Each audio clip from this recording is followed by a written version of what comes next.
मला असं वाटलं की मोदी बसणार नाहीत त्यांच्या बाजूला. भटकत्या आत्म्याच्या बाजूला प्रधानमंत्री कसे काय बसतील? त्याला कसं काय PMOने बसू दिलं? भटकते आत्मा आहे ना. तुम्ही जे म्हणताय आदर सन्मान मान, हा एक व्यापार आणि ढोंग असतो तेवढ्यापुरता. एखाद्याविषयी आदर सन्मान मान असतं. आता मोदींना हिंदुहृदय सम्राट बाळासाहेब ठाकरे यांच्याविषयी फार आदर सन्मान मान आहे असं ते नेहमी भाषणात सांगतात. पण बाळासाहेब ठाकरेंची निर्मिती असलेली शिवसेना त्यांनी निर्दयपणे फोडली ना, तोडली. शरद पवारांचा कष्टातून उभा केलेला पक्ष मोदींनीच फोडला ना. तो कसला आदर सन्मान मान? देखल्या देवा दंडवत अशी म्हण आहे मराठीमध्ये. आम्हाला माहिती आहे ना सगळं काय असतं आणि काय नाही. मोदी यांचे उजवे हात अमित शहा महाराष्ट्रात येऊन काय म्हणाले पवारांविषयी? काय म्हणाले की शरद पवार साहेबांचं या देशासाठी आणि महाराष्ट्रासाठी योगदान काय, हा प्रश्न विचारला. महाराष्ट्र लुटला, काका आणि पुतण्यांनी महाराष्ट्र लुटला असं कोण म्हणाले? नरेंद्र मोदी म्हणाले. त्यातला पुतण्या त्यांच्याच व्यासपीठावरती काल त्यांच्याच पक्षामध्ये आहे लुटणाऱ्यांपैकी. आणि स्वतः काकांसाठी मोदी खुर्ची ओढत होते, बसायला पाणी देते. त्याला ढोंग म्हणतो आम्ही, ढोंग. ज्याच्याविषयी खरा आदर आहे तिथे राजकारण होत नाही.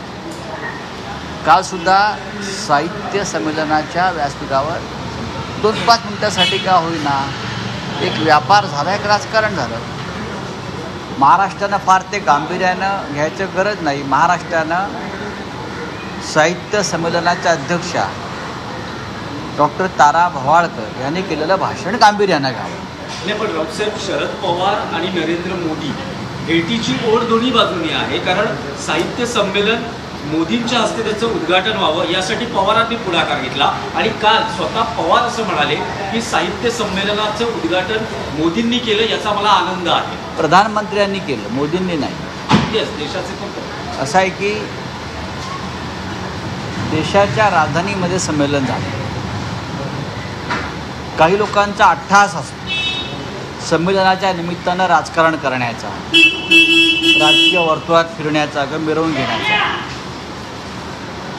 एखादं संमेलन राजकारण्यांशिवाय केलं पाहिजे अशी माझी कायम भूमिका आहे. काही गरज नाही. दिल्लीमध्ये आहे म्हणजे याची सत्ता आहे, त्यांना व्यासपीठावर बोलवावं लागतं, त्यांच्या मागे पुढे चौऱ्या ढाळाव्या लागतात.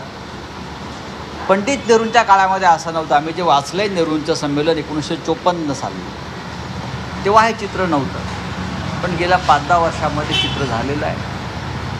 संमेलन उद्या संपेल, कल की बात कल पुरानी संपून जाईल. फार तुम्ही मनावर घेऊ नका त्या गोष्टी. शेवटी व्यापाऱ्यांचं राजकारण आहे, ते व्यापाऱ्यांप्रमाणेच चालणार. मराठी भाषेत साहित्य संमेलनाला किंवा साहित्यिकांना नेहमीच अशा कार्यक्रमांसाठी राजाश्रय लागतो. तुमचं काय म्हणणं आहे? जे दक्षिणेतले साहित्यिक आहेत भूमिकांमध्ये परखड पुढे येतात. असं आहे की महाराष्ट्रावर, मराठी माणसावर किंबहुना देशावर जेव्हा जेव्हा संकट किंवा अडचणी आल्या तेव्हा गेल्या काही वर्षामध्ये कोणत्याही मराठी साहित्यिकांना आणि कलावंतांना कोणती भूमिका घेतली नाही. मग तो बेळगावचा प्रश्न असेल आमच्या मराठी बांधवांचा, मुंबईवरील जे अतिक्रमण सुरू आहे मराठी माणसावर तो प्रश्न असेल, महाराष्ट्रातून उद्योग बाहेर नेले जात आहेत तो प्रश्न असेल. भूमिका कधीच घेतल्या जात नाही. ज्या घेणं गरजेचं आहे. संयुक्त महाराष्ट्राच्या लढ्यामध्ये मराठी साहित्यिकांनी काही भूमिका घेतल्या. त्यात आचार्य अत्रे आघाडीवर होते, कलावंत म्हणाल शाहीर साबळे होते, अमर शेख होते, गदी माडगुळकर होते. यांनी भूमिका घेतल्या महाराष्ट्राच्या हिताच्या.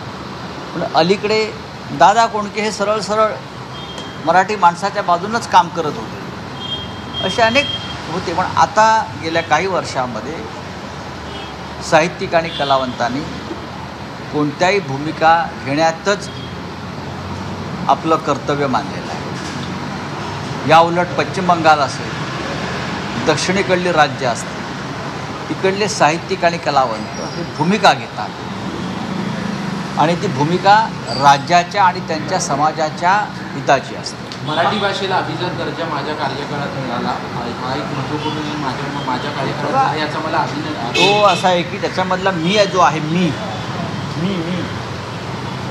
तो मी अत्यंत घातक आहे. लोकसभा निवडणुकीत भाजपचा पराभव झाल्यावर विधानसभा निवडणुकीच्या आधी महिनाभर मराठी भाषेला अभिजात भाषेचा दर्जा नक्कीच दिला. पण गेले अनेक वर्ष आम्ही ही मोदींच्या काळात मागणी करतोय, पार्लमेंटला करतो आहोत, त्यांना प्रत्यक्ष भेटून केलेली आहे. पण त्यांच्या काळात ती मागणी मान्य झाली. राजकीय सोयीसाठी का होईल मराठीचा सन्मान केला, त्याबद्दल आम्ही त्यांचे आभारी आहोत. कोकाटे ज्यांना 2 वर्ष शिक्षा होते, एकावर मागच्या कितीतरी दिवसांपासून अनेक आरोप प्रत्यारोप होतात, अशामध्ये देखील खरं 2 वर्ष शिक्षा होऊनही राजीनामा होत नाही. तुमच्या काळात सुनील केदार यांच्यावर शिक्षा झाली, मात्र 24 तासात त्यांचं निलंबन झालं. कसं बघताय? सुनील केदार यांचं निलंबन झालं. राहुल गांधी यांना 2 वर्षाची शिक्षा झाली गुजरातमधल्या एका न्यायालयानं. तेव्हा ताबडतोब त्यांची खासदारकी रद्द केली, त्यांचं घर दिल्लीतलं काढून घेतलं. महाराष्ट्रात सुनील केदार यांच्या बाबतीत तेच झालं. उत्तर प्रदेशच्या विधानसभेमध्ये समाजवादी पार्टीच्या काही आमदारांच्या बाबतीत हेच घडलं. पण न्याय हा सगळ्यांसाठी सारखा नाही. विधानसभेचे अध्यक्ष जे बसलेले आहेत त्यांनी 40 आमदारांच्या संदर्भात सुद्धा न्याय केला नाही.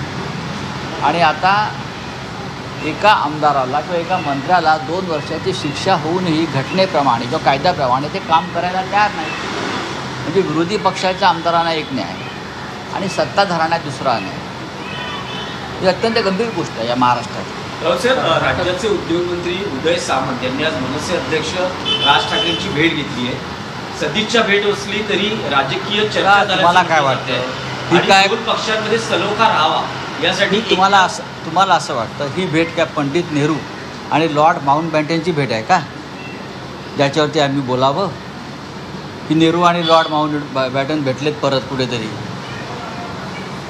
अशा भेटी होत असतात. त्यात काय एवढं विशेष काय? एक मंत्री एका नेत्याला जाऊन भेटला, ज्यांनी एक शिवाजी पार्कला एक पॉलिटिकल कॅफे काढलेला आहे उत्तमपैकी, आणि ते आमंत्रण देतात, या माझ्या कॅफेमध्ये. त्या कॅफेची जाहिरात होते. जाणाऱ्याचाही विषयी तुम्ही आम्हाला प्रश्न विचारता, याच्या पलीकडे मी त्या भेटीकडे फार लक्ष द्यायची मला गरज नाही. म्हणजे माझ्या म्हणतात सकाळी की विरोधकांनी ह्याच उदय सामंतांनी पाकिस्तानी असा शब्दप्रयोग वापरलेला पाहायला मिळाला. आम्ही त्यांना विचारलं की उद्या इंडिया पाकिस्तानची म्हणजे त्यावर ते म्हटले की पाकिस्तानी तर नेहमीच सकाळी उठून आमच्यावर टीका करताना पाहायला मिळतात. अच्छा, म्हणजे पाकिस्तानी कोण म्हटले ते विरोधकांना पाकिस्तानी सरळ सरळ. मग ही संविधानाच्या विरोधात त्यांनी केलेलं वक्तव्य. या देशातल्या नागरिकांना जर ते पाकिस्तानी म्हणत असतील तर मुंबई पाकिस्तान आहे का? मुंबई पाकिस्तान म्हणणारे लोक जर राज ठाकरेंना भेटत असतील तर राज ठाकरेंनी ते गांभीर्याने घेतलं पाहिजे. कंगना राणावतसुद्धा याच प्रकारची भाषा वापरत होती. आपल्या राजकीय विरोधकांना